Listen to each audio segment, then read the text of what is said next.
بسم الله الرحمن الرحيم الحمد لله رب العالمين إن الحمد لله تعالى نحمده ونستعينه ونستغفره ونعوذ بالله من شرور أنفسنا ومن سيئات أعمالنا من يهده الله فلا مضل له ومن يضلل فلا هادي له أشهد أن لا إله إلا الله وحده لا شريك له وأشهد أن محمدا عبده ورسوله اللهم صل على محمد وعلى آل محمد كما صليت على إبراهيم وعلى آل إبراهيم إنك حميد مجيد اللهم بارك على محمد وعلى آل محمد كما باركت على إبراهيم وعلى آل إبراهيم إنك حميد مجيد وارض اللهم عن الخلفاء الراشدين والصحابة أجمعين ومن تبعهم بإحسان إلى يوم الدين أما بعد السلام عليكم ورحمة الله وبركاته mes sœurs, mes frères.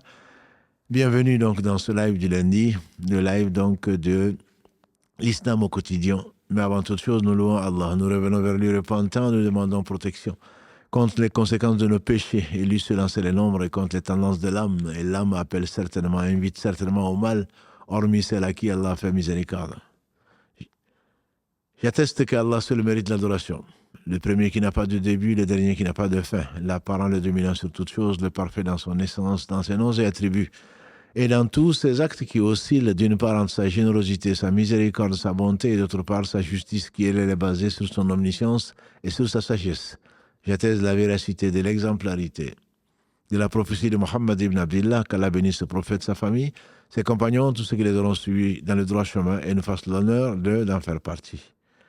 Donc, barakallahu fikum pour votre confiance et pour votre fidélité. Donc, on va commencer beaucoup de questions écrites. On espère, comme d'habitude, donner priorité au direct et n'appelez pas avant donc la fin avant le début des appels, avant la fin donc de la réponse au quiz, puisque Karim, qui se charge de ça, se charge de tout ce qui est technique et donc il ne peut pas décrocher. De toute façon, même en décrochant, vous n'allez pas passer à l'antenne. Donc, s'il vous plaît, patientez. Barakallahu fikum. Donc, on va commencer par ce deuxième quiz sur les piliers de la prière, ô combien importante elle est, la prière. Vous n'êtes que, je dirais aujourd'hui, que 900 et quelques. D'habitude, c'est 1000. C'est peut-être la rentrée, peut-être autre chose. Bref, ce n'est pas le nombre qui compte, comme je le dis aux personnes qui participent. L'essentiel est acquis.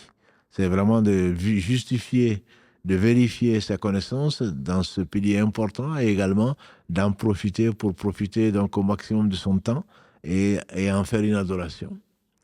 Donc, la moyenne est de 5. La moyenne est de 5, la médiane plutôt. La moyenne est de 413 sur 10.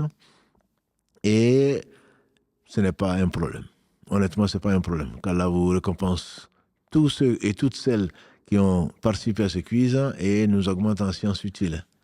Donc, il y a un certain nombre de questions, 5, je crois. 3, 4, 5. 5 questions qui ont été soit mal comprises, soit qui ont eu des réponses qui ne sont pas celles qui sont attendues. Mais ceci n'est pas étonnant. Donc, le premier verset, qui est la première question, c'est dans quel verset Allah subhanahu wa ta'ala dit Ya ayyuhalladhina amanu rka'u wasjudu wa'budu rabbakum waf'alul khayra la'allakum tuflihun. Quel est ce verset? Donc, aux croyants, inclinez-vous, prosternez-vous, rka'u wasjudu. Inclinez-vous, prosternez-vous, adorez votre Seigneur et faites le bien. Peut-être vous réussirez-vous. Donc, est-ce que c'est la sourate al-Hajj? La sourate Sajda, qui s'appelle la prosternation, c'était un piège, bien sûr, c'est pas celle-là. An-Najm, la sourate 53, donc l'étoile, où il y a la prosternation également, pour ceux qui feuillettent rapidement et qui vont trouver la prosternation sans lire la sourate. Ou alors, je ne sais pas. Donc, je ne sais pas est largement majoritaire, avec 38%. Et la réponse, c'est Al-Hajj. C'est le verset, l'avant-dernier verset de la sourate, le Hajj, le pèlerinage, c'est le verset 77. Encore une fois, c'est pour se familiariser et pour être compté parmi les lecteurs du Coran. Ne serait-ce qu'en feuilletant, en cherchant les versets qu'on va lire, vont nous amener, Inch'Allah. Allah va nous élever et nous faire profiter de sa proximité. Deuxième question, je suis arrivé dans la génuflexion, c'est la suite, dans le recours, je suis arrivé dans la génuflexion pour me prosterner avec le groupe. Donc, l'imam s'est déjà relevé de la génuflexion, du recours. Ma prière est-elle valide? La réponse est qu'elle n'est pas valide. Alhamdulillah, vous êtes 67% à avoir la bonne réponse. Elle n'est pas valide. Comme nous l'avons dit, c'est un mnémotechnique des savants. Quand il y a eu le roko, vous avez la raka. Voilà. Quand il y a eu le roko, vous avez la raka. Et donc, on ne doit pas, si on n'a pas eu la raka, on n'a pas eu le roko. Troisième question, après la génuflexion du verset, et Fasabbih bismi rabbika al-azim, Fasabbih bismi rabbika al-azim, a été ordonné de faire dans le roko la génuflexion. Dans quelle sourate figure ce verset? Est-ce dans la sourate Rahman 55, la 56 Al-Waqi'a ou la 57 Al-Hadid? En réalité, c'est dans la sourate Al-Waqi'a. Et Allah dit à la fin donc de cette noble sourate, cette noble verset, Fasabbih bismi rabbika al-azim, célèbre donc, glorifie, purifie le nom de ton Seigneur l'immense. Et donc, depuis que ce verset a été révélé, le prophète sallallahu nous a dit, donc dites dans la génuflexion, Subhan Rabbi al-azim. Sourate 56, Al-Waqi'a, l'événement. Quatrième question, pareil, je ne me suis prosterné qu'une fois, puis remis debout et entamé une nouvelle raka'a par la lecture de la Fatiha. Je me suis prosterné une seule fois. On sait qu'il y a 2 prosternations par record. Et donc, est-ce que la raka'a est valide? Est-ce que la raka'a est invalide? Ou je ne sais pas. Donc, vous avez été nombreux, alhamdulillah, 70%, à trouver la bonne réponse, à dire donc la raka'a n'est pas valide. Elle n'est pas valide parce qu'il y a 2, c'est un pilier. La prosternation est un pilier, celui qui ne fait qu'une seule prosternation, sa prière n'est pas, la raka plutôt n'est pas valide. C'est-à-dire que si elle s'en rend compte, elle doit refaire la raka complètement si elle avait déjà dépassé la raka qui suit. Mais imaginons qu'elle a fait une seule prosternation et qu'elle s'est levée pour la 4e raka. Et si elle s'en rappelle, elle doit descendre pour faire le sujoud et ainsi donc corriger la raka. Elle fait un seul sujoud, elle descend, elle s'assoit, parce que s'asseoir entre 2 prosternations également est une obligation. Elle descend et s'assoit. Elle dit Allahu Akbar, elle fait le sujoud, et ensuite elle se relève pour la 4e raka, ou celle qui devait être faite.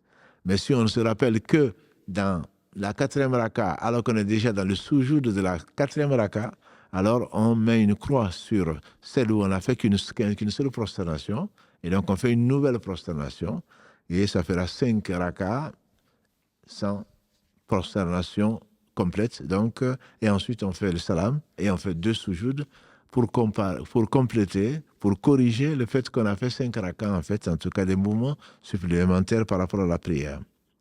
Cinquièmement, après génuflexion, après plutôt la révélation du verset, Fasabbih isma rabbika al-a'la, il a été ordonné par le prophète sallam de dire Subhan Rabbi al-a'la dans le sujoud, dans la prosternation. Gloire, pureté à mon Seigneur le très élevé, parce qu'Allah dit glorifie le nom de ton Seigneur le très haut. Al-a'la. Dans quelle sourate? J'imagine que, alhamdulillah, vous avez été nombreux, heureusement. Certains ont dit la sajda encore. La sajda. C'est pas un jeu de hasard, mes frères et sœurs. Je préfère de loin féliciter les 33% qui ont dit je ne sais pas, plutôt que de mettre une croix là où vous ne savez pas. C'est pas la sajda, c'est pas la prosternation, parce que là aussi c'est une question piège. Il a été ordonné dans la prosternation de dire gloire et pureté à Allah. Et donc, bien sûr, la sourate qui s'appelle la prosternation, tu penses que c'est celle-là. Lis-la au moins. C'est une sourate, alhamdulillah, que le prophète sallam lisait, on dit souvent, le vendredi. Et il y a combien de lettres? Chaque lettre te va t'amener 10 bonnes actions. Et donc, tu verras que ce n'est pas dans celle-là. Non, c'est dans une sourate qui est plus courte, c'est la sourate 87, qui s'appelle sourate al-A'la, le très haut. Justement, si tu avais réfléchi un peu, tu aurais vu qu'Al-A'la, l'élevé, le très haut, correspond à le très haut qui est dans la question 5.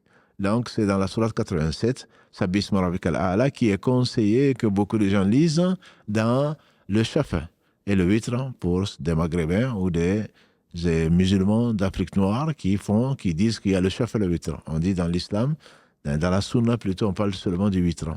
Mais ceux qui parlent du Shafa et le witr, souvent, dans la première raka du Shafa, du père, ils lisent la sourate Al-A'la. Dans la deuxième raka, ils lisent la sourate Al-Kafirun. Et dans le witr, ils lisent les 3 dernières sourates. Question numéro 6. Après la lecture d'un verset invitant au soujoud, je me suis prosterné, puis relevé, fait le recours et continué normalement. La raka est-elle valide? Est-elle invalide? On doit réparer le rajout ou je dois refaire la raka? La raka est valide parce qu'Allah invite à faire le sujoud. J'étais debout, j'ai fini ma fatiha, j'ai fini ma sourate. Dans la sourate, il y a l'ordre plutôt, la recommandation, parce que ce n'est pas une obligation, la recommandation de faire le sujoud ou l'éloge des gens, comme des êtres comme les anges ou les croyants, qui, quand ils entendent les noms d'Allah et la proclamation de sa gloire, tombent prosternés. Donc on les imite, c'est une bonne pratique. Le prophète l'a fait, comme également il ne l'a pas fait. C'est pour cela on sait que ce n'est pas une obligation. Il lui est arrivé de le faire comme il est arrivé de ne pas le faire. D'ailleurs, comme vous le savez, il y a des divergences entre les écoles. Dans l'école Maliki, par exemple, la première sourate révélée, Iqra bismi rabbika alladhi khalaq, donc la 96, sourate al-Alaq, à la fin, la tuti'hu wasjud waqtarib, ne lui obéis pas, rapproche-toi et prosterne-toi. Et donc, chez les Maliki, par exemple, il n'y a pas de sujoud. Chez d'autres, les Hanbali, les Hanafi, il y a le sujoud. Parce que les Maliki comprennent, si Allah te dit prosterne-toi, c'est-à-dire fais la prière. Ça ne veut pas dire qu'il faut se prosterner. Donc il peut y avoir des divergences dessus. Et sur se prosterner ou pas, toujours est-il qu'il y a unanimité pour dire que ce n'est pas une obligation. Mais c'est que je me suis prosterné, je me suis relevé pour la lecture, et donc ensuite j'ai fait le recours, ma prière est valable, elle est valide. Septième question, je me suis relevé du recours, et sans que mes membres ne soient revenus à leur position normale d'avant le recours, je me suis prosterné. Donc la prière est invalide. C'est l'option B, la prière est invalide comme 60% d'entre vous l'ont trouvé. La prière est invalide et c'est l'une des conditions. Quand l'homme est venu trouver le prophète, il est rentré, il a fait sa prière. Il est venu trouver le prophète, il a salué. Il a dit, wa alayka salam, repars, va faire la prière. Parce que l'homme n'avait pas accompli, entre autres, cette pause qu'il y a entre chaque mouvement. Il dit, ensuite il a fait la même chose. Et il est revenu, il a salué le prophète qui lui a dit, wa alayka salam, va aller faire ta prière. Tu n'as pas prié. Et la troisième fois, il a fait la même chose. Le prophète a dit, va aller faire ta prière. Et il lui a dit, par celui qui t'a envoyé avec la vérité, je ne sais pas faire plus. C'est là où le prophète lui a expliqué, et nous aussi bien sûr, quels sont les piliers sans lesquels la prière n'est pas valable. Donc il a dit, quand tu te décides à faire la prière, tu dis Allah Akbar. Ce qui rend le Allah Akbar une obligation, le premier Allah Akbar. Tu lis ce que Allah te facilite donc, du Coran, et donc on sait que la Fatiha est une obligation dans un autre hadith. Tu lis ce que Allah te facilite du Coran. Ensuite, tu fais la génuflexion. Tu restes jusqu'à ce que tous tes membres reviennent à leur place. Ensuite, tu te relèves. Tu restes jusqu'à ce que tous tes membres reviennent à leur place. Ensuite, tu fais le sujoud. Donc, le fait que tous les membres reviennent à leur place, celui qui ne le fait pas, et ils sont nombreux, même parmi les plus anciens, malheureusement, ta prière est invalide. À n'importe quel niveau de la raka. Quand on se lève, on dit Allah Akbar, on lit le Coran. Généralement, les membres sont à leur place, on l'espère en tout cas. Au moins le temps de lire la Fatiha. Mais ils sont tellement pressés qu'ils disent Allah Akbar, ils ne sont déjà pas arrivés au recours. Et dans le recours, le dos doit être plat. Il doit rester plat. Au point que quand on met un récipient dessus avec de l'eau, l'eau ne doit pas se verser. Un petit instant. Le temps de dire Subhana Rabbi al-Azim. La sunna, c'est de le dire 3 fois. Mais si on ne le dit pas 3 fois, la prière est quand même valable. Mais le temps que tous les membres reviennent à leur place, c'est un minimum de 3 secondes. Et certains n'ont pas le temps. Ils passent des heures sur les réseaux sociaux, mais ils n'ont pas le temps de passer 5 minutes dans la prière, et encore moins dans la génuflexion. Tu n'es pas obligé de prier, ma soeur, ni mon frère. Si tu le fais, au moins fais-le bien. Tu es devant le Seigneur des mondes. Et tu te permets de ne pas respecter, d'être pressé dans la prière. Après Sami Allahu liman hamida, jusqu'à ce que tous les membres reviennent à leur place. Rabbana wa lakal hamd. Tout ceci n'est pas une obligation, le fait de le dire, mais le fait de le faire est une obligation, et le fait de rester droit dans ses bottes, on dirait. Droit, comme si tu venais de commencer. Et après, tu dis Allah Akbar, tu vas dans le sujoud. Tu restes le minimum de temps pour dire Subhan Rabbi al-A'la wa bihamdihi, ou d'autres façons d'invoquer de louer celui dont chante pureté tout ce qui est dans les cieux, tout ce qui est sur la terre, même si on ne comprend pas toujours ce qu'ils disent. 8e question. Je me suis rappelé après m'être relevé du roko que j'avais dit dans le roko. Je me suis rappelé. 7e question, donc je dis dans le roko, 5e membre. 8e question. Je me suis rappelé après m'être relevé du roko que j'avais dit dans le roko Subhana Rabbi al-Ala. Au lieu de dire Subhana Rabbi al-Azim, ma prière est valable. Alhamdulillah, vous êtes malheureusement que 55% à dire que la prière est valable. Bien sûr qu'elle est valable. Je continue normalement ma prière. Même si je disais Subhanallah seulement, ça suffirait. Mais Subhana Rabbi al-Azim est là où le prophète sallam nous a dit qu'il faut le faire dans le roko. Subhana Rabbi al-Ala, on l'a dit, on doit le dire dans le sujoud. Mais si on inverse, parce qu'on s'est trompé, ou si on ne le connaît même pas et qu'on dit Subhanallah, la prière reste valide. Elle est donc valide. 9e question, j'ai omis la pause entre les 2 prosternations. J'ai fait 2 prosternations, mais je n'ai pas fait la pause parce que je ne connais pas l'invocation Rabbi Ghfirli, comme ceci a été rapporté du prophète sallam. Il y en a d'autres formules. Allahumma ghfirli warhamni warjburni wasturni wahdini. Il y a d'autres versions. Mais le plus simple, c'est répéter 3 fois Subhana Rabbi Ghfirli, Seigneur pardonne-moi. Rabbi Ghfirli, Seigneur pardonne-moi. Rabbi Ghfirli. Mais toi, tu ne le connais pas, parce que je ne le connais pas. Donc, je fais la prosternation, je me relève et je ne reste pas. À nouveau, je fais la prosternation, parce que je ne connais pas l'invocation. Non, si je ne connais pas l'invocation, je peux dire Subhanallah à la place, je peux dire Allahu Akbar à la place, je peux même ne rien dire, la prière reste valable, mais le fait de revenir de la prosternation et de s'asseoir, ne serait-ce que le temps de 3 secondes, est une obligation, c'est un pilier plutôt de la prière. Si on ne le fait pas, la prière est invalide. Elle n'est pas valable. Et elle n'est pas valable. Et donc, ceux qui ont dit que c'est valable, malgré tout, on a 38%, c'est une majorité relative. Et ça, c'est inquiétant. Parce que la prière n'est pas valable. Et je m'inquiète pour la mienne, je m'inquiète pour la prière de beaucoup de mes frères et de mes sœurs, qui pensent avoir prié alors qu'ils n'ont fait en fait que de la gym. Ils n'ont fait que de la gymnastique. La prière n'est pas valable. Et c'est la première chose sur laquelle l'homme sera interrogé, la femme aussi, au jour du jugement dernier. Allah dit aux anges, bien qu'ils sachent avant de les avoir créés, regardez le livre de la prière de mon serviteur. Si la prière est bonne, j'accepte tout. Et j'aime bien comprendre que le verset 45 fait allusion à celui-là, de la sourate 29, Inna salata tanha anil fahsha'i wal munkar. La prière empêche des choses blâmables et des turpitudes. Effectivement, si tu as vraiment prié, et pas de la gym, comme beaucoup d'entre nous, ton comportement sera exemplaire. Et c'est ceux qui tu seras proche du messager d'Allah sallam qui a dit, ceux qui seront les plus proches de moi seront, au jour du jugement dernier, seront ceux qui ont foi en Allah et donc qui ont le meilleur des comportements. Et ce comportement, tu ne peux pas l'avoir sans Allah, comme aucun bien ne peut arriver sans Allah. Et Allah te dit que la prière t'empêche d'avoir un mauvais comportement, de faire des choses blâmables et des turpitudes. Dernière question. J'ai répondu au téléphone. Ça vous paraît bizarre, mais j'ai répondu au téléphone à un appel urgent à la fin de la prière, mais avant d'avoir prononcé le salam. Ça insiste, et je décroche le téléphone.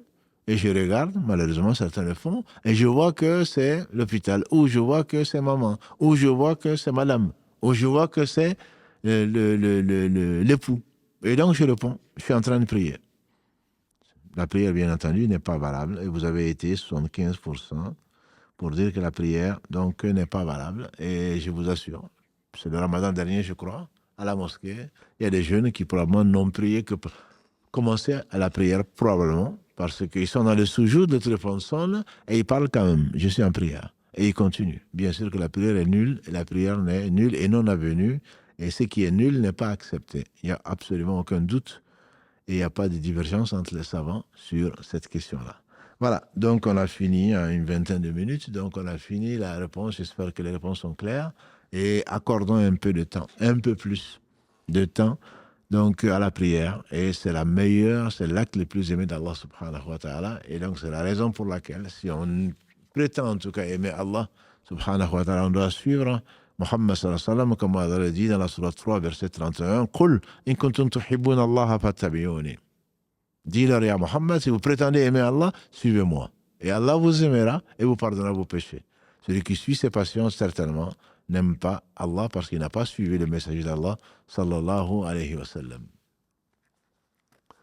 Deuxième partie donc avec Karim et les auditeurs. On va privilégier donc le direct et je vous écoute. Allô, salam alaikum. Salam alaikum. Allô. Allô. Salam alaikum. Nous vous écoutons. Alaykoum salam wa rahmatullahi wa barakatuh. Vous m'entendez? Oui, oui, on vous entend, vous êtes en direct. Oui, en fait, j'avais une question concernant l'héritage. Oui. Allô? Allez-y, oui, on vous écoute. Oui, je n'entends pas très bien. Nous, on vous entend très bien. Ah, excusez-moi, je vous entends là. Allô? Allô, oui, on vous entend très bien, oui. Oui, je vous appelle en fait, mon père il est décédé, qu'Allah lui fasse miséricorde, ça fait Amen. 5 ans. Amen. Et en fait, jusqu'à aujourd'hui, on n'a pas réglé le problème de l'héritage. Oui. Parce qu'il y a eu pas mal de différends. Mais moi, j'avais une question très importante, parce qu'actuellement, il a une dette. Oui. Et en fait, c'est une amie à lui qui lui avait acheté 4 terrains. Et à l'époque, c'était 1300 euros. Oui. Et maintenant, elle nous demande de rembourser la valeur estimée aujourd'hui. Et il s'avère que ces terrains-là, elle les avait achetés en 2012. Et j'aimerais savoir si elle avait le droit de demander cette somme-là et si elle avait le droit de se rétracter malgré le nombre d'années passées. Se rétracter, certainement pas. Elle n'a pas. Si elle l'a vendu, elle a Comment? vendu. J'ai dit se rétracter, elle n'a pas le droit de se rétracter. Si elle a vendu, elle a vendu. Donc elle a vendu ça à 1000 combien? Elle doit, votre père devait, et donc elle doit se contenter de cela. Elle ne va pas spéculer sur le marché, ça ne lui appartient pas. Voilà. Oui. Donc elle doit vous réclamer, vous devez absolument soit lui redonner le terrain, si c'est ce qu'elle réclame, parce qu'elle a changé d'avis et parce que vous ne pouvez pas payer. Mais vous pouvez lui payer, vous devez payer les dettes de votre père, et donc au prix où votre père l'a acheté. Voilà. Donc si elle ne veut pas, elle peut réclamer le terrain parce que c'était une dette et que ça n'a pas été acheté, elle veut le revendre plus cher. Bon, ça c'est, mais la priorité avant toute chose, c'est que ça vous appartient. Si vous voulez, vous pouvez le lui redonner. Mais normalement, elle ne peut pas vous contraindre de vendre, de lui redonner le terrain parce que ça ne lui appartient plus. D'accord. Elle a vendu, elle a vendu. Pardon? J'entends pas très bien. Là, je ne peux pas faire plus. Je pense qu'il faudrait essayer de voir pourquoi le téléphone ne marche pas. Mais là, les autres, j'imagine. Allah yarfik. D'accord, je regarderai le replay pour mieux entendre. Inch'Allah. Inch'Allah. Désolé. Allô? Désolé, j'ai dit on ne peut pas faire mieux ici, techniquement. D'accord, ok. Voilà. Ok, barakallah aussi. Allah yarfik. Salam alaikum à toute l'équipe. Wa alaikum salam. Quel est l'avis concernant la salat Jumu'ah commençant avant le Dahr? Suis-je fautif si je n'assiste pas à la Jumu'ah car faite avant le Dahr, ou dois-je y assister quand même par d'autres mosquées autour de moi et refaire le Dahr à l'heure ensuite? Effectivement, Allah dit dans la sourate Jumu'ah, la sourate 62, verset 9, je crois, il y a الذين آمنوا إذا نودي للصلاة من يوم الجمعة فاسعوا إلى ذكر الله وذروا البيع. Oh, vous les croyants, quand vous entendez l'appel à la prière, c'est-à-dire quand l'heure de la prière entre, même si on n'a pas bien entendu de haut-parleurs, au moins ici en Occident, pour l'appel à la prière, précipitez-vous. Donc, pour l'accomplir et abandonner le négoce. Donc, tu dois effectivement y aller à la mosquée si tu peux, en tout cas, si tu n'es pas aussi loin que ça de la mosquée, tu dois y aller pour y assister. Et bien voilà que ça se fait avant le Dahr. Avant le Dahr, ce n'est plus ta responsabilité. C'est la responsabilité donc de ceux à qui Allah a confié la mosquée. Il y a effectivement un avis, mais il est minoritaire, qui dit qu'on peut faire le Dahr avant l'heure, plutôt le Dahr, qu'on peut faire la Jumu'ah avant l'heure. On peut faire la Jumu'ah avant l'heure. Il est arrivé au prophète sallam de faire la Jumu'ah avant l'heure. C'est un avis de l'école Hanbali, mais même l'école Hanbali conseille de ne pas le faire. Donc ceux qui travaillent, et ils sont nombreux, parfois préfèrent avancer, prendre ces hadiths-là, les autres écoles disent que ce n'est pas permis. Ils ont une interprétation autre de ce hadith-là. Soit ils ont été abrogés, soit autre chose. On n'est pas savant, donc on ne va pas rentrer dans les divergences. Mais l'avis majoritaire, c'est que la Jumu'ah n'est pas valable si tu l'as fait avant l'heure, malgré ces hadiths-là. Et tu n'es pas un spécialiste. Donc, si la mosquée décide, et il y en a beaucoup en France qui le font, ils prennent le risque de se tromper. Ils prennent le risque de faire prier les gens avant l'heure. Mais ils ont leurs arguments. Ils prennent le risque. Ils sont peut-être plus pieux que nous. Toujours est-il qu'ils prennent ce risque-là, que la prière ne soit pas valable. Alors, je te conseille, mon frère, de participer à la Jumu'ah. Si c'est une sœur, alhamdoulilah, ce n'est pas une obligation. Je préfère que tu fasses le dehors chez toi. Au moins, tu n'auras pas de soucis. Quant au frère, parce que s'il ne fait pas la Jumu'ah, il est obligé de faire le dehors. Donc, l'avis que je connais par rapport aux gens qui avancent l'heure ou entre les 12 degrés, les 15 et les 18 degrés, quand on n'est pas sûr que l'heure est rentrée, l'avis que je connais, c'est de participer, c'est l'avis du Cheikh Albani, qu'Allah lui fasse miséricorde, c'est de participer à la prière avec les musulmans et ensuite de refaire le dehor ou de refaire le Isha, quand pour ceux qui se précipitent et qui, à partir en été, disent que le Isha est trop tôt, donc ils l'ont fixé à 11h. Pourquoi? Parce que c'est à 11h. Pourquoi? Parce que c'est eux qui décident. Ils prennent un risque énorme, parce qu'ils prennent le risque que les prières des musulmans, l'acte le plus aimé d'Allah, soit invalide, sur des passions. Parce que chez nous, c'est comme ça. Ça ne dépasse jamais 11h, c'est pas raisonnable. Oui, parce que tu n'as pas beaucoup voyagé, et surtout tu ne sais pas qui tu es. Tu es un ignorant. Voilà. Donc, tu prends la responsabilité d'invalider la prière des musulmans. Que tu ne puisses pas la faire à l'heure, à minuit dans la région parisienne, parfois même plus. Que tu ne puisses pas la faire à 11h dans certaines régions, ça te concerne. Mais que tu prennes le risque de faire prier les musulmans avant l'heure, pour moi, ce n'est pas bon signe. Ce n'est pas bon signe pour toi. Donc, voilà ce que je conseille mon frère, parce que maintenant, je me rappelle la question. Et tu dois plutôt venir à la mosquée. Et ce que les gens font, tu les suis, ça te comptera, Inch'Allah, comme Jumu'ah, mais tu dois refaire la prière du Dhuhr parce que l'avis majoritaire, parce que ton cœur n'est pas tranquille et tu n'es pas de cet avis-là. Donc ensuite, tu feras, Inch'Allah, la prière du Dhuhr et qu'Allah te donne les deux récompenses. Allô, salam alaikum.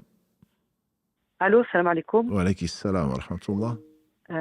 Tout d'abord, qu'Allah vous récompense pour tout ce que vous faites, vous et votre équipe. Qu'Allah vous accorde le Firdaus, Inch'Allah. Barakallah, fik amin. Je vous appelle, j'ai une question en fait par rapport à la prière. Oui. C'est par rapport à mon mari. Il a un handicap.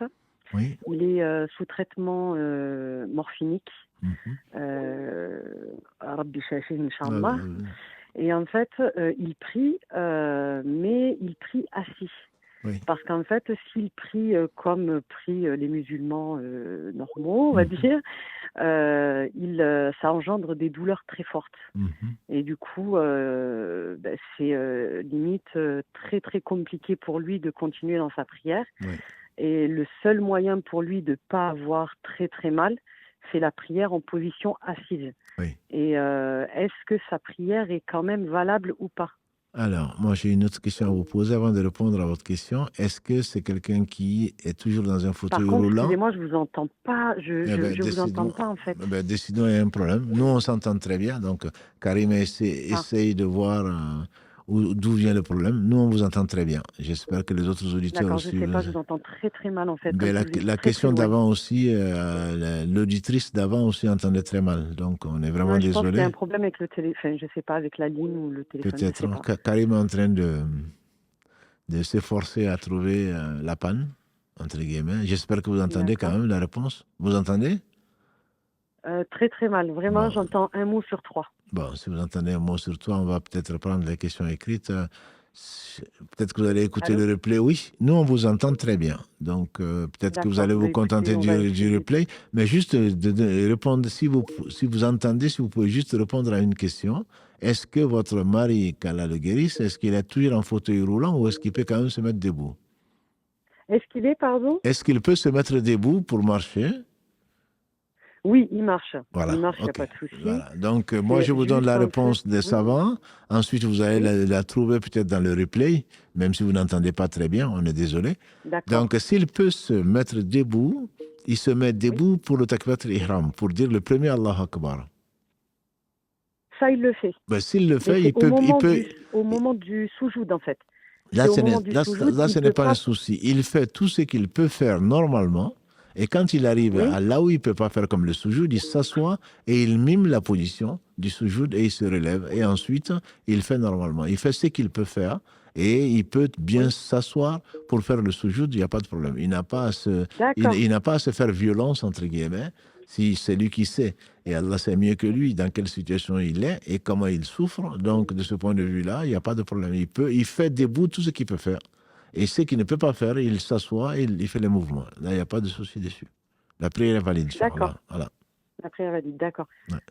Barakallahu fik, Allah yarham waldik. et Merci beaucoup pour la réponse. désolé encore pour Non, la j'ai pas de qualité. souci, merci. Bon, voilà. Barakallahu fik, Allah Allah vous yarzik. récompense. Alhamdulillah, barakallahu fik. Merci, salam alaikum. Salam alaikum.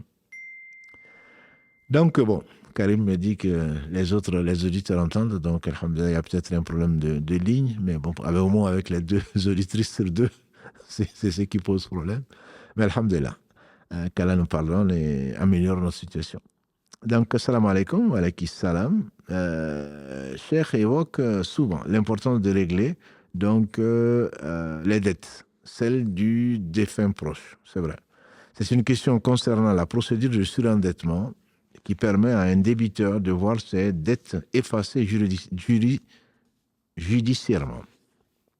Cet effacement se fait sans l'accord du créancier, mais c'est une décision judiciaire qu'on accepte donc. Peut-on considérer que les dettes sont également, à titre religieux, effacées? Ou doit-on les régler en raison du désaccord du créancier? En vous remerciant pour votre travail, etc. Barakallahu fik, ma soeur. Ce qu'il y a en réalité, c'est qu'il y a deux types. Il y a des gens qui, effectivement, ne peuvent pas payer et ne pourront pas payer. Donc, la loi permet donc d'un surendettement. Ceci étant, si la personne ou ses héritiers peuvent payer, il faut le payer, c'est une dette. Surtout si le créancier. Si c'était le créancier qui annule la dette, il n'y a absolument aucun souci. Mais si c'est la justice qui l'annule, alors que la personne avait les moyens, d'ailleurs, il y a quelques petits malins, entre guillemets, qui se croient malins, qui font un dossier de surendettement pour ne pas payer. Et ça, bien sûr, ils sont endettés. Devant Dieu, ils sont endettés, c'est de l'injustice. Ils doivent le payer. Si le dossier passe au niveau de la Banque de France, tant mieux pour la personne, mais elle pense avoir triché, mais elle ne triche pas avec Dieu. Donc ça, il faudrait que les gens craignent Dieu et s'ils sont endettés, il faut le payer. Les héritiers, je leur conseille très fortement de payer parce que leur mort, entre guillemets, peut-être attend avant de rentrer au paradis. Donc je réponds positivement, il faut payer les dettes si le créancier ne les a pas annulées, même s'il y a une décision judiciaire. Allô, salam alaikum. Le troisième, on verra bien donc si il entend ou pas. Allô? Allô? Allô? Allô? Allô, oui, salam alaikum. Alaikum salam. Est-ce que vous nous entendez? Oui, je vous entends. Ah, parce que les deux premières n'entendaient pas bien. Vous nous Et entendez? vous m'entendez? Nous, on vous entend très bien. D'accord. En fait, j'aurais une question par rapport aux rêves que l'on peut faire. Oui. Et en fait, j'aimerais savoir si quand on fait des rêves, c'est le diable qui prend comment vous expliquer par exemple, quand on rêve d'une personne qui est décédée, Oui. eh ben, est-ce que c'est le diable qui prend son apparence pour nous faire peur en quelque sorte? Pas forcément. Le prophète sallam a dit qu'il y a trois types de rêves. On va le répéter. Trois types de rêves. Il y a un rêve qui vient d'Allah. Donc c'est Allah qui nous apaise. Ça nous apaise. La poitrine est dilatée.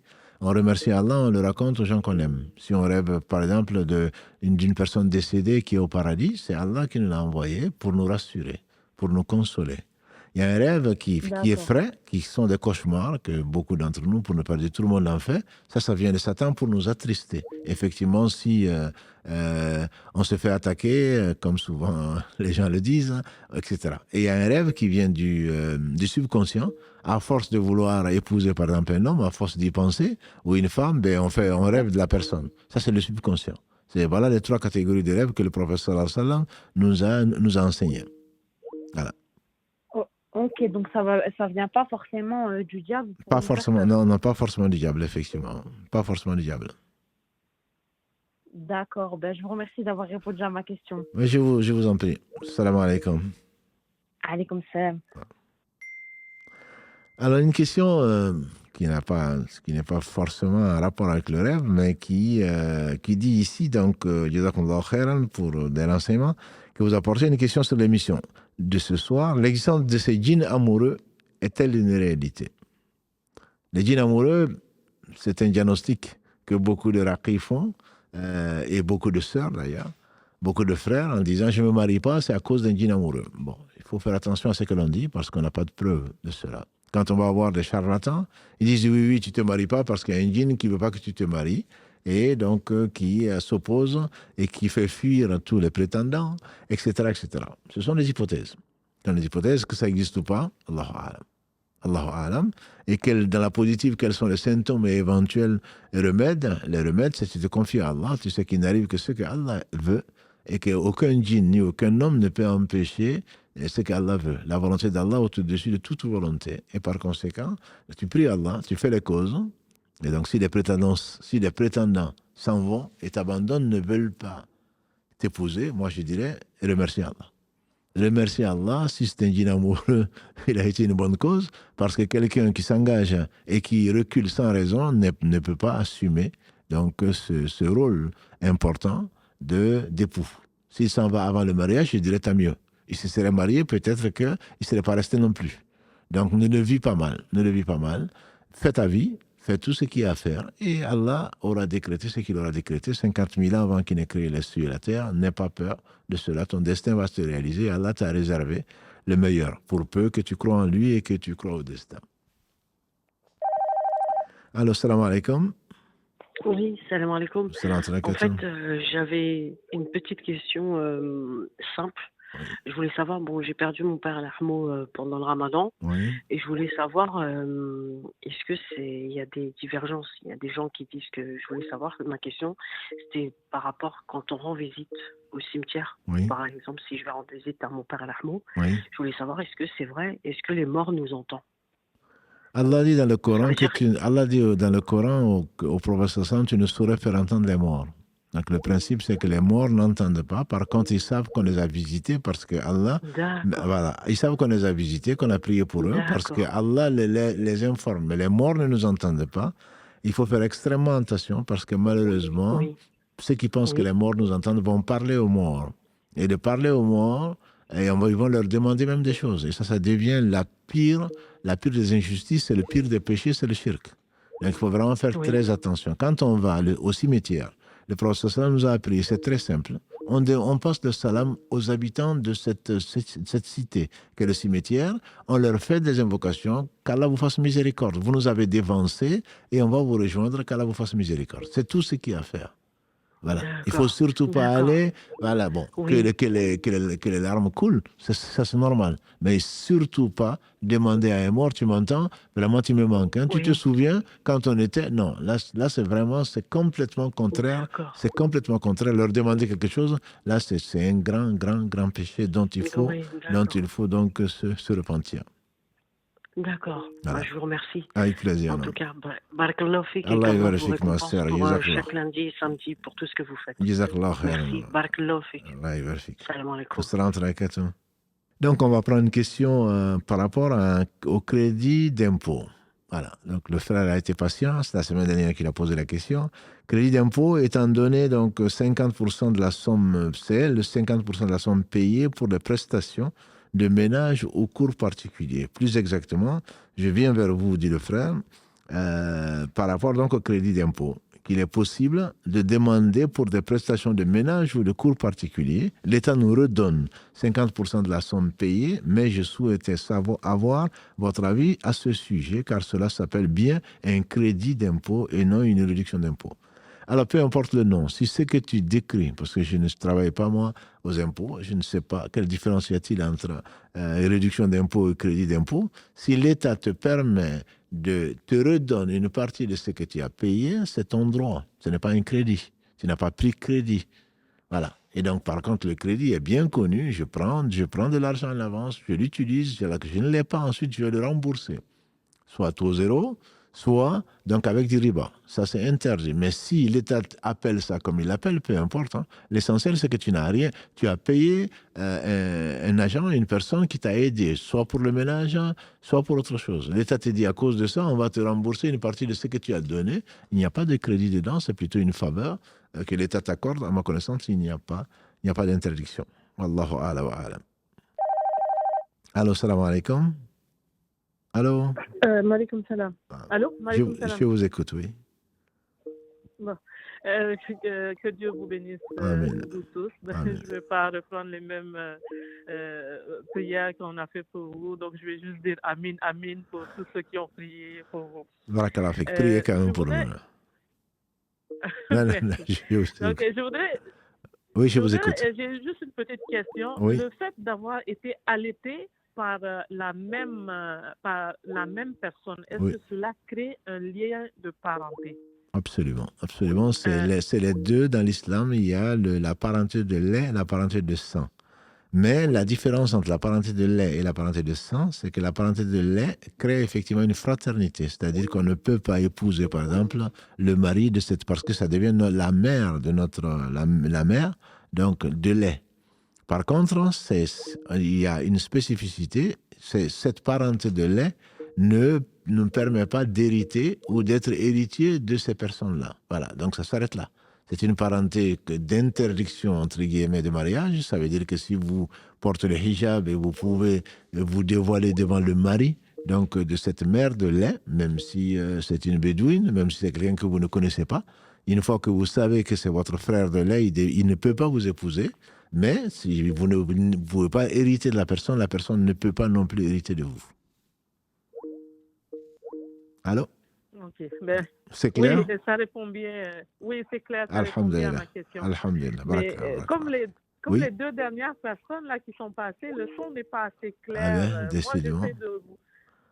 Le son n'est pas assez clair. Hein. Il y a comme des parasites dans le son. Mais bon, moi, j'arrive à vous entendre sur mon téléphone au maximum. Alhamdulillah. Mais la communication Karim entend, il a un casque, il entend, il essaye de voir ce qui ne va pas. Mais deux personnes, même trois maintenant, donc la troisième a bien entendu et il y a trois personnes sur le casque qui n'ont pas entendu. On s'excuse. Okay. Il fait le maximum. J'ai entendu, mais avec des parasites dedans. D'accord, alhamdulillah. Barakallahu fik. Ok. Merci beaucoup. Avec plaisir. Assalamu alaikum. Au revoir. On nous dit souvent, faites le hajj si vous avez les moyens. Mais c'est quoi avoir les moyens? Je ne sais pas. C'est que la question veut vraiment dire, quand on a les moyens, on a les moyens. C'est-à-dire qu'on n'est pas endetté. Et donc, quand aujourd'hui, effectivement, venant de France, le hajj est très, très onéreux. C'est 10 000 euros. Donc, en passant par la plateforme Nusouk, etc. Donc, si tu as 10 000 euros d'économie, un peu plus pour y vivre là-bas, parce que ce n'est pas la plateforme qui va te faire vivre. Donc, pour vivre un peu, pour acheter un peu de cadeaux, si tu as plus de 10 000 euros à ce moment-là, et tu dois privilégier le hajj parce que tu as les moyens de le faire. Je parle bien sûr de ceux qui vivent en France. Dans d'autres pays, si on a la possibilité d'acheter le billet, de laisser de quoi s'occuper de sa famille, quand on est chef de famille, parce qu'on ne va pas non plus garder ces 10 000 euros, entre guillemets, et laisser les gens dans la rue, ou la famille sans subvenir à ses besoins, parce que ça, c'est une obligation, plus importante d'ailleurs que le hajj, puisque le hajj, c'est man istata ilayhi sabila, celui qui a les moyens de le faire, alors que le fait de nourrir sa famille est une obligation. Tu dois avoir les moyens. Si tu n'as pas les moyens, tu vas les chercher. Voilà, ce qui n'est pas pareil que le hajj. Donc, avoir les moyens, c'est avoir des économies et pouvoir effectivement physiquement le faire. Malheureusement, les gens font souvent le hajj à un âge assez avancé. Et on voit les difficultés, ceux qui les accompagnent. Et les guides ont souvent des difficultés à accompagner ces personnes-là. Ils ont attendu 70 ans, 80, voire 90. Et les enfants, malheureusement, souvent irresponsables, confient leurs parents de 90 ans, au lieu de les accompagner pour avoir beaucoup de bonnes actions, ils les confient à des gens qui vont les accompagner comme dans les EHPAD, quoi. Donc moi, j'ai vu des enfants qui ne faisaient même pas la prière, entre guillemets, confier à une agence et trouver l'agence et surtout insister, tout ce qui lui arrivera, ce sera de votre faute. Si on aime un père, on ne va pas l'envoyer au mouroir, entre guillemets. C'est quand même difficile, physiquement difficile. On voit des gens là-bas dans des fauteuils roulants. On voit des gens là-bas en train vraiment de souffrir. Allah ne nous a pas demandé cela. L'islam est facile. Quand Allah dit « Manistata ilayhi sabil », celui qui trouve les moyens d'y aller, c'est tant d'un point de vue financier, bien sûr, mais également d'un point de vue spirituel, d'un point de vue physique également. Donc, si on ne peut pas y aller, et on ne peut pas y aller, on ne doit pas y aller. Ce n'est pas une obligation. J'en profite d'ailleurs pour parler de la Umrah, c'est pareil. Des gens vont à la Umrah. Est-ce que je peux faire la Umrah pour mon père qui ne fait pas la prière? Moi, je dirais, c'est sérieux? Tu es sérieux? La Umrah n'est pas une obligation. Pour la plupart des savants, ce n'est pas une obligation. Le pèlerinage, c'est une obligation pour celui qui peut. Alors, tu vas aller faire la Umrah pour quelqu'un qui ne fait pas la prière. Et pour certains savants, comme tu le sais, certainement, ne pas faire la prière, ça exclut l'islam, carrément. Abandonner la prière, j'entends plutôt, pas ne pas faire la prière. Parce que l'enfant qui n'est pas pubère, la femme qui est indisposée, celui qui le fou, ils ne font pas la prière, c'est pas pour autant qu'ils ne sont pas musulmans. Donc c'est quelqu'un qui sciemment doit faire la prière et qui en condition peut faire la prière, qui est musulman, qui ne le fait pas. Il y a au moins l'école Hanbali qui dit que la personne n'est pas musulmane. Ils ne sont pas les seuls. Mais l'avis majoritaire dit que tant qu'on reconnaît la position dans laquelle on est de péché et qu'on regrette qu'on veut le faire, qu'on espère le faire un jour, alors on reste musulman. Donc ton père n'est pas musulman. Au lieu de prier Allah, toi, va faire la Umrah. Va faire la Umrah pour toi-même, prie pour lui, pour que Allah te guide, etc. Mais tu vas faire la Umrah pour quelqu'un qui n'est pas une obligation, pour quelqu'un qui ne fait pas la prière. Je ne connais pas un savant qui va t'encourager à faire cela, et tu demandes en plus si cette Umrah est valable ou pas. S'agissant de la Umrah, avant de prendre un autre appel, donc une personne pose la question de savoir, donc pour une convertie, elle vient de se convertir et on lui propose de faire la Umrah avec une agence, elle n'a pas appris comment la faire, et on lui dit tu suivras les autres. Non, ce n'est pas un bon conseil du tout, du tout. Ce n'est pas un bon conseil, dans la mesure où ce n'est même pas une obligation. Autant pour la prière, quand celui qui ne connaît même pas la Fatiha, dès que tu te reconvertis, tu dois prier. Tu es peut-être le plus sincère. Beaucoup plus sincère que les gens qui sont dans l'islam depuis des années. Et si tu ne connais pas la Fatiha, en attendant, on a vu, le prophète sallallahu alayhi wa sallam dit qu'à celui qui ne connaît pas la Fatiha, de dire Subhanallah, alhamdulillah, la ilaha illallah, Allahu akbar, wa la hawla wa la quwwata illa billah. Pour celui qui connaît. Si tu ne connais pas, tu dis de ce que tu connais. Subhanallah ou Allahu Akbar, comme on l'a déjà dit. Mais aller faire une adoration sans savoir comment la faire, c'est quelque chose qui n'est pas valable, carrément. C'est pas valide. Que tu te fasses conduire par quelqu'un qui sait le faire, tant mieux. Ta Umrah peut être valide, mais tu as commencé par la fin. Tu as commencé par la fin. Quand on veut faire une adoration, il faut savoir talab al-ilm farida ala kulli muslim. Le prophète sallam a dit la richesse de la science est une obligation pour chaque musulman. Donc une adoration, la science précède l'acte. Fa'alam, dit Allah subhanahu wa ta'ala, son prophète sallam, dans la sourate qui porte son nom, sourate Muhammad 47, verset 19, Fa'alam annahu la ilaha illallah. Wastaghfiru li dhanbik. Sache, ô Muhammad, que Allah seul mérite l'adoration et demande pardon pour tes péchés, ainsi que pour les croyants et les croyantes. Donc les savants à partir de là disent que la science précède l'acte. Quand tu fais un acte et que tu n'as pas la science de cet acte, de savoir comment prier, ta prière n'est pas valable. Quand tu fais le pèlerinage sans savoir comment faire le pèlerinage, ton pèlerinage n'est pas valable. Le minimum, c'est d'apprendre avant de faire les choses. Donc, je ne te conseille pas du tout, ma sœur, de suivre ce conseil-là, de suivre. Donc, c'est ce qui t'a été recommandé. Non. Salam alaikum. Oui, bonjour. Salam alaikum. Vous nous entendez? De très très loin. Eh bien, décidément. Mais on a vraiment un souci technique. Qu'Allah vous récompense. Barakallahu fik. Pour tout ce que vous faites pour Barakallahu fik. Toute cette richesse d'informations. Je vous entends pas trop, donc je vais vous poser ma question. Oui. En essayant d'être clair. Et au pire, j'écouterai la réponse dans le replay. Alors, j'ai mon beau-père qui est décédé, et ma femme qui a récupéré, c'était donc son père, elle a récupéré les vêtements dans lesquels il était décédé. Oui. Toute sa famille lui ont donné son accord, ils ne voyaient pas de contradiction à récupérer ses vêtements. Oui. Par contre, il y a des gens qui ont dit que c'était pas bien, que c'était haram, qu'il fallait pas les garder. Ouais, bien sûr. Donc, je voulais avoir votre avis sur ça. On a déjà traité ça le samedi, si tu veux regarder le replay, mais la réponse c'est qu'ils n'ont pas le droit, qu'effectivement on n'a pas le droit de donner, les gens se débarrassent, ils ont peur de la mort, on va tous mourir, hein. Ils ont peur de la mort et donc même les vêtements du mort, on se dit si jamais on les porte, on va mourir quoi. Mais bien sûr qu'on va mourir. Donc ils n'ont aucun argument pour le faire. Par contre, le fait qu'elle ait fait ta femme avec la permission des héritiers est une obligation. C'est qu'on n'a pas le droit d'utiliser quelque chose tant que les héritiers ne sont pas d'accord. Donc le fait qu'elle l'ait fait, il n'y a absolument aucun mal dans ce qu'elle a fait. Il n'y a pas de mal. Allô? Oui. Vous avez entendu? Oui. Alhamdulillah. Alhamdulillah. Ok, d'accord. Voilà. Donc il y a vraiment pas, il y a pas de mal. Ce sont des coutumes et des choses que l'on dit et qui n'ont absolument pas de preuves. Merci. Barakallahu fik. Quelle réponse à l'ambiguïté, la division du tawhid et innovation? Je dirais que la réponse la plus simple, c'est que le tawhid, par définition, est un. Le fait de la diviser n'est pas une innovation. Si c'est une innovation technique, entre guillemets. Avant, on parlait de médecine. Aujourd'hui, on parle de quoi? On parle de différentes branches de la médecine. Que ce soit de la pneumologie, que ce soit de toutes les branches, de la cardiologie, de tout. Donc, c'est une façon d'approfondir un domaine. Bien entendu que le tawhid reste un. Et tout le Coran, disait Ibn Qayyim, tout le Coran est tawhid. Donc, on ne peut pas dissocier une partie du tawhid. Je crois à cette partie, je ne crois pas à telle autre. C'est ce que les polythéistes arabes ont dit. Nous croyons, bien sûr, comme Allah le dit, si tu leur demandes qui a créé les cieux et la terre, ils diront c'est Allah. C'est peut-être cela qui a amené les savants à dire que le tawhid n'est pas que croire que Allah est le créateur.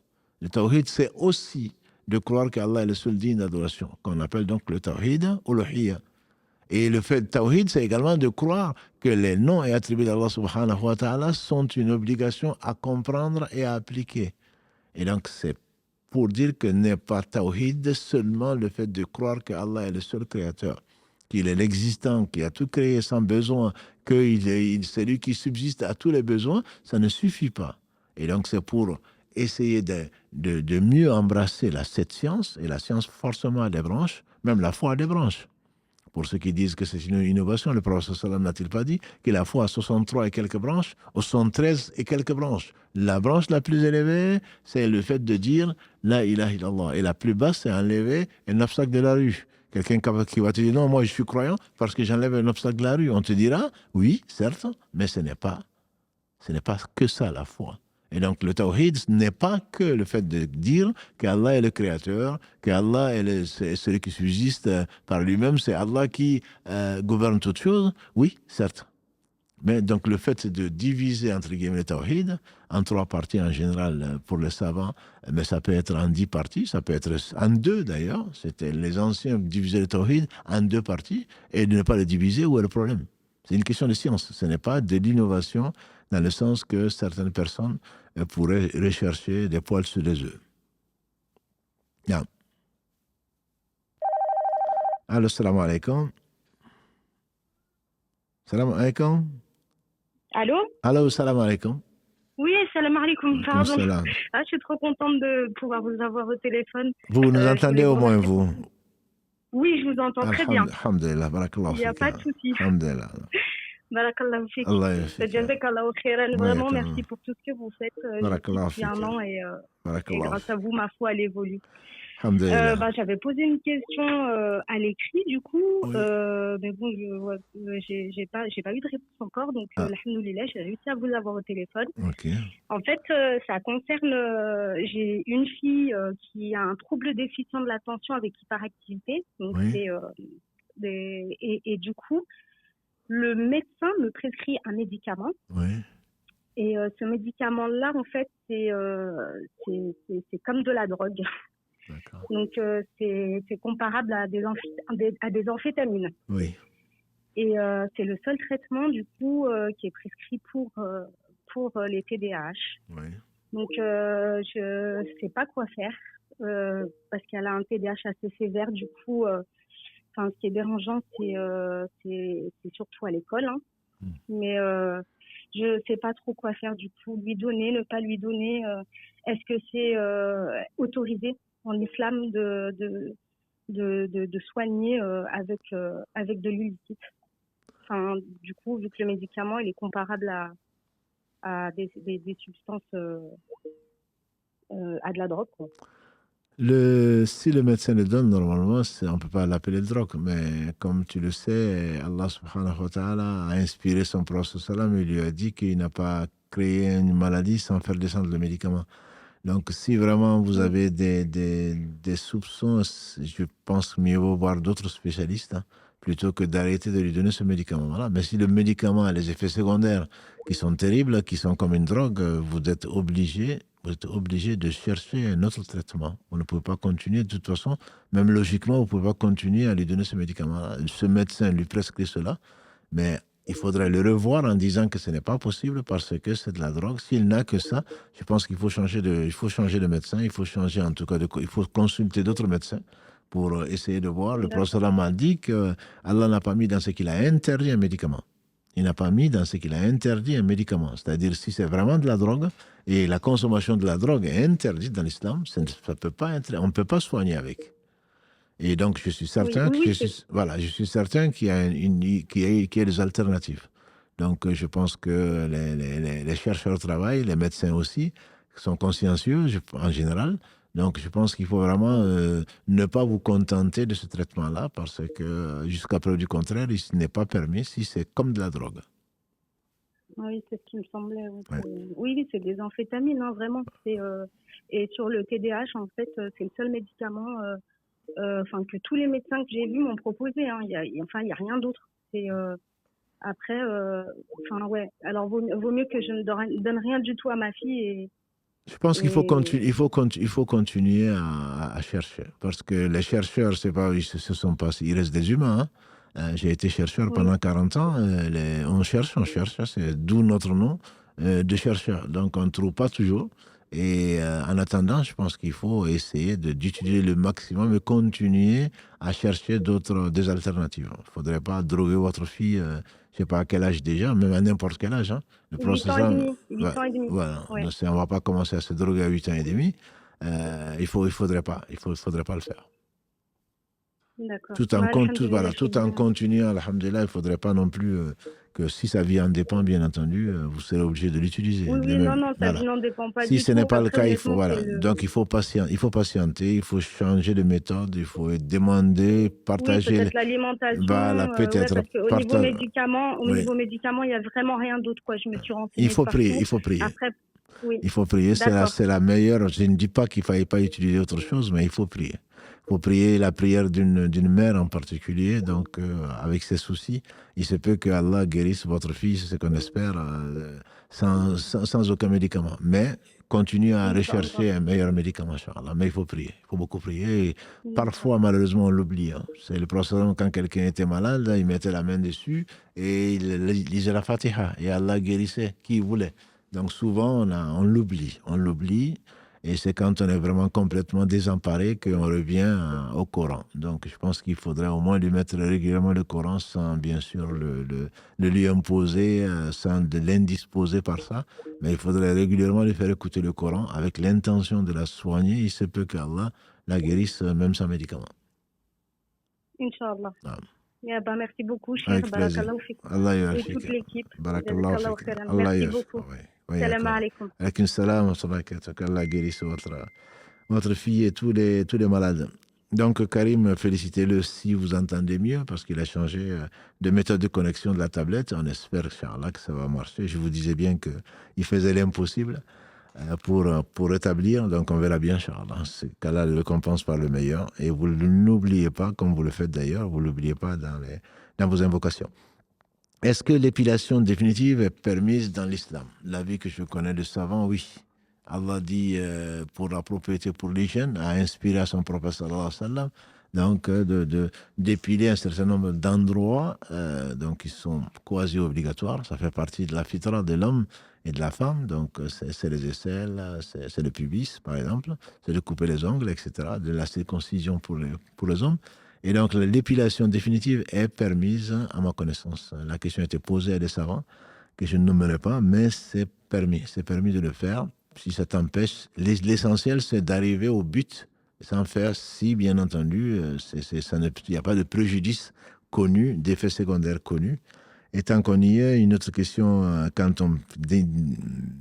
qui prouve probablement que nous ne connaissons pas assez notre religion. Quand on prie le Fajr, on doit prier le Soub aussi?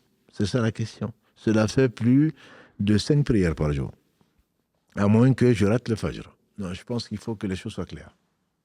Il y a 5 prières par jour alors qu'il y en avait 50. Allah, dans sa miséricorde, a divisé par 10. Les 5 prières sont celles du matin. Je parle après Fajr Soub. Celle de midi, le Dahr, celle de l'après-midi, le Asr, qu'on vient de prier, et celle qui arrive, qui est le Maghrib, qui est le coucher du soleil, et celle du coucher du soleil, et le soir, le Isha. Donc, au lever de l'aube, il y a une prière à faire qui est obligatoire. Certains l'appellent Subh, d'autres l'appellent Fajr, peu importe. Mais il y a une seule prière qui est obligatoire. L'autre qui l'accompagne, qui fait partie des rawatib, qui vaut mieux que tout ce sur quoi se lève le soleil, certains l'appellent le Fajr, d'autres l'appellent Sunnatul Fajr. Donc, je ne veux pas rentrer dans un terme technique. On le prie, c'est 2 rakas légères qu'on prie avant la prière obligatoire. Donc, c'est important de savoir que ce que l'on prie, c'est obligatoire ou ce n'est pas obligatoire. Il n'y a que 5 prières obligatoires. Une le matin avant que le soleil ne se lève et les 4 autres. Donc, il n'y a pas 2 prières obligatoires le matin. Il y a une seule prière, celle qui précède l'obligatoire, appelez-le comme vous voulez. La prière qui précède l'obligatoire est aimée d'Allah. Le prophète sallallahu le faisait même quand il était en voyage, même sur une monture. Il faisait cette prière-là qui n'est pas obligatoire. Celle qui est obligatoire, donc quand on peut, il faut descendre de la monture, quand on peut descendre, quand on est responsable et conducteur, ou qu'on peut demander au conducteur de s'asseoir, de s'arrêter pour prier. Donc celle-ci, elle est obligatoire. Celle qui précède est très recommandée, mais elle n'est pas obligatoire. C'est un peu comme le shaf le witr, tu me diras, donc il y a cette prière dans la journée. Non, shaf le witr, le prophète sallam faisait le witr, même sur le dos d'une monture, mais ce n'est pas une obligation. Allah est un, il aime l'impair. Donc on finit les prières de nuit par une prière qui est impaire. 1, 3, 5, 7, 9, 11, 13. Lui, il en faisait 11 ou 13. Mais même en voyage, il faisait cette prière-là. Ça ne veut pas dire qu'elle est obligatoire. Il n'y a que 5 prières obligatoires et ceci ne changera pas puisque la religion est complète. Allô? Allô? Allô, oui. Salam alaikum. Wa alaikum salam wa rahmatullahi wa barakatuh. Oui. Qu'Allah vous préserve pour tout. Amin. Barakallah fik. Et qu'il nous guide tous sur le droit chemin, ya Rabbal Alamin. J'ai une question par rapport au Maghrib, au fait. À l'approche du Maghrib, oui. Quelles sont les recommandations à faire qui sont prophétiques? Parce que chez nous, par exemple, j'ai grandi dans une famille musulmane, mais il y a des coutumes qui restent dans les familles, même si on n'a pas de preuves. Oui. Par exemple, nous, on a appris depuis toute petite qu'à l'approche du Maghrib, qu'il fallait faire entrer les habits qu'on fait, par exemple, sécher sur les balcons. Oui. Il faut les faire entrer dans les maisons, sinon que les djinns qui vont passer, ils vont transmettre leurs maladies sur les habits des enfants et autres. Oui. Donc, j'aimerais juste savoir si c'est vraiment vrai ou c'est juste pour fermer les fenêtres et les portes. Alors, ce qui a été établi, c'est que le prophète sallallahu alayhi wa sallam a dit retenez les enfants au moment du Maghrib. Retenez les enfants.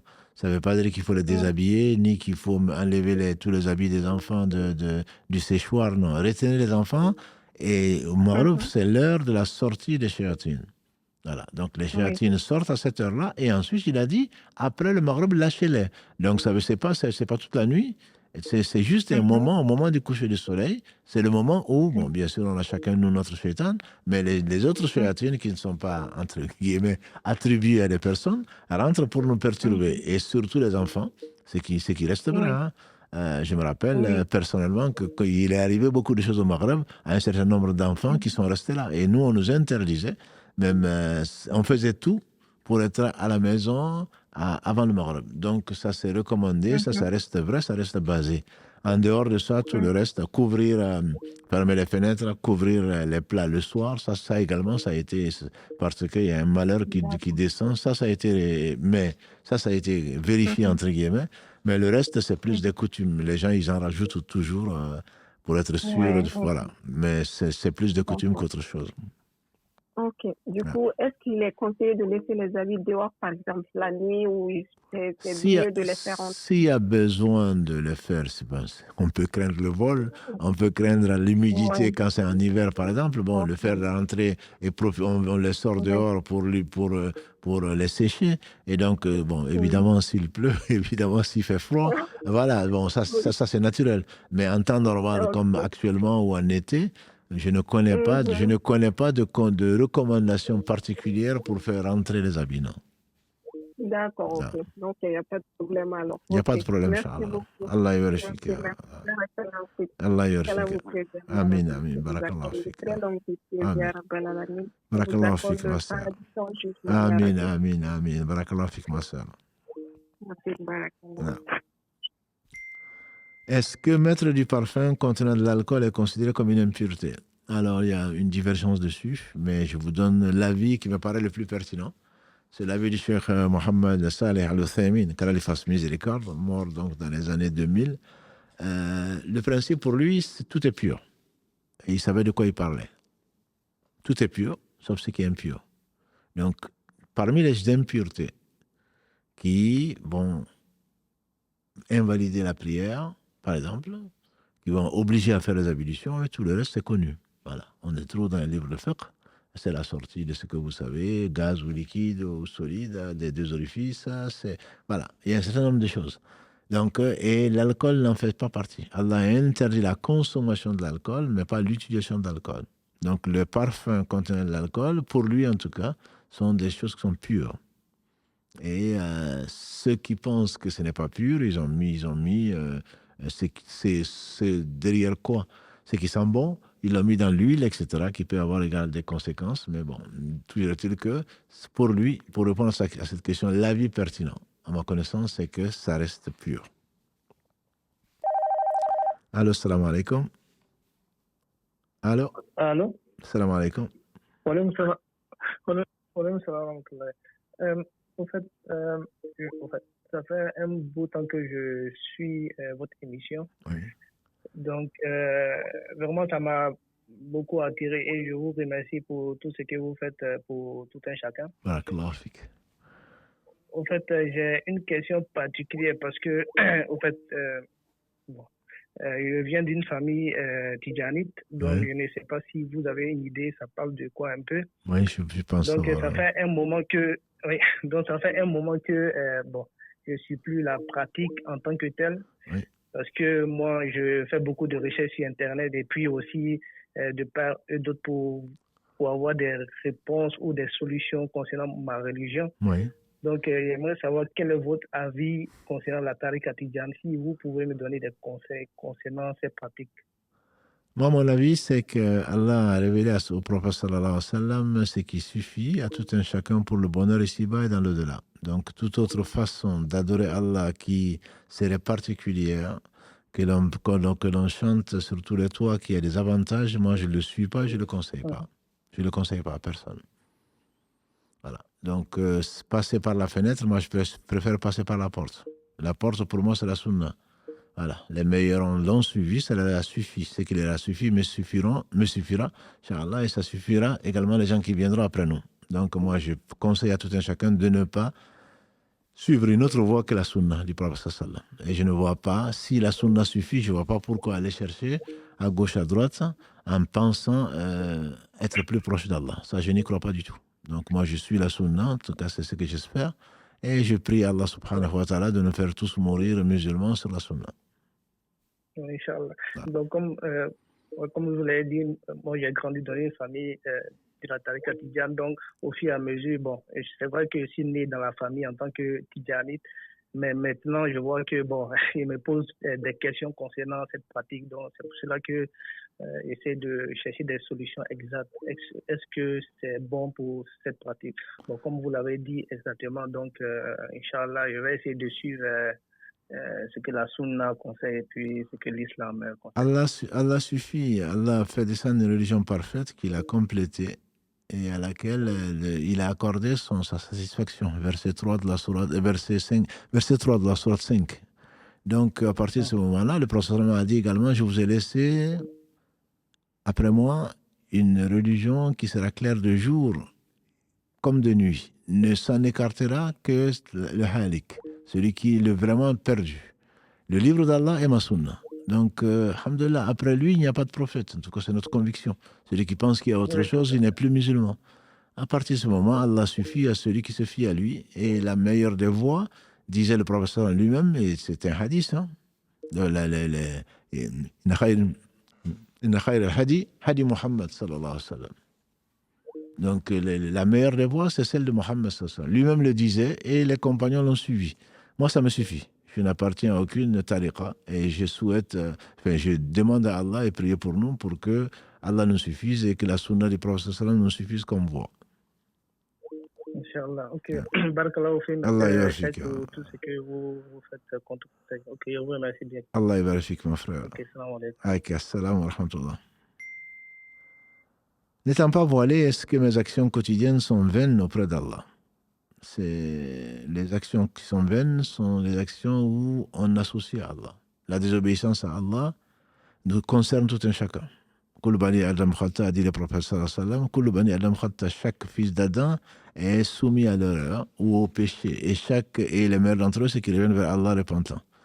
Donc Allah te facilite, alhamdulillah, l'application des règles sages d'Allah subhanahu wa ta'ala, mais il n'y a pas à désespérer que les actes ne soient pas valables. Si tu le fais pour Allah subhanahu wa ta'ala, tes actions ne seront pas vaines. Par contre, celui qui associe quoi que ce soit à Allah subhanahu wa ta'ala, celui-là, bien entendu que ses actions sont nulles et non avenues. Allah se passant du tout.